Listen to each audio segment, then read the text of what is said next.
prossimi ospiti arrivano, pensate un po', da Quartu Sant'Elena. Sai dove è Quartu? Vicino a Cagliari. Bravissimo, bravissimo. Loro sono il duo Animas e le loro note sono intrise di amore e passione per la nostra isola. Si sono detti onorati di interpretare un brano caposaldo della musica algherese, ovvero Mignona Murena. Un caposaldo, questa è una canzone impegnativa e molto, molto sentita, c'è bisogno di voce. Io dietro le quinte ho sentito qualcosa e vi devo dire che sono stato veramente, veramente incantato. E il sentimento che ci mette cantando questa canzone, questa signora, che si chiama Sabrina Sanna e Alessandro Melis alla chitarra, che sarebbe il marito, quindi suonano tutte e due nello stesso modo e cantano tutte e due allo stesso modo. Se la suonano, se la cantano.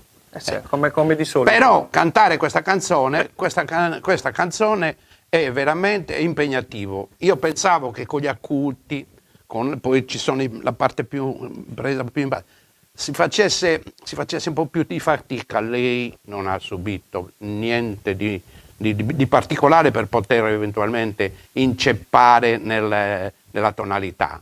Si vede che è una brava professionista, le faccio un grande in bocca al lupo e tanti auguri Sabrina, tanti e tanti auguri. Bene, godiamoci questa bellissima canzone, Mignona Murena, Sabrina Sanna, Alessandro Melis, il duo Animas.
versan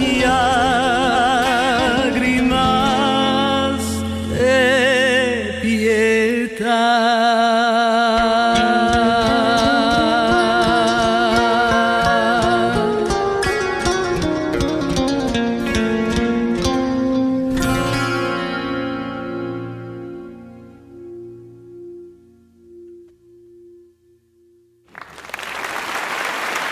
Bravissimo. Io sono appassionato, non posso dire innamorato perché è felicemente sposata, però io sono veramente appassionato di questa, della canzone prima di tutto, Da brivido, ma da brivido. del tipo di il timbro che ha della voce di questa ragazza. Brava, brava. Ti sono venuti, come dite in algherese, i brividi? La tuda. La tuda. Abbiamo avuto la tuda. Va bene. Abbiamo avuto la tuta. Cosa dico? Sadiva, Shir, Sadiva, Amen Tangut, se proprio devo dire, Amen Tangut è a tuda.